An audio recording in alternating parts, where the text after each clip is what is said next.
So you mentioned best practices. So talk a little bit more about what are best practices. Well, best practices is, I would say, starting with a problem statement. What is the problem we are trying to solve? And having a lot of clarity about that. And having a lot of clarity about that also meaning that as a leadership team and key stakeholders, we validate that. We have a certain level of formality, we have described it, and we validate this is the problem we need to solve. And this is the solution to that problem. Like, we need to buy a company, we need to integrate a company, we need to make a digital transformation, we need to change our culture because our sense of urgency is not what it should be.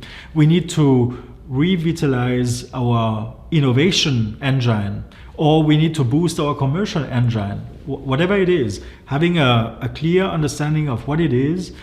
Good practice is then to define an organization, what will address that topic, means who will lead that initiative, whether it's part of the leadership team or you have some growing talents in the organization, you will address that initiative, empower them to lead it.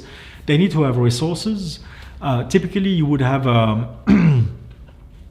if it's a major enterprise initiative, a steering team where those people have access to the senior leadership team and can report regularly and exchange and address needs and resource needs and have a calibration point, a validation point, having regular milestone reviews, like how much are we burning of our resources? Are we hitting the milestones where we should be at a certain point of time? And having a permanent exchange between critical stakeholders impacted by that change. Communication management is often underestimated. And I would say in general, all the soft factors in a transformation are the most underestimated. And I would say that the technical solutions to a problem are often, because they are logical, the easier ones. What is really complex is the humanity in the enterprise and taking along people on a journey for change. And this is linked to leadership, it's linked to communication, and it's linked to a lot of storytelling as well. So how is pest analysis changing?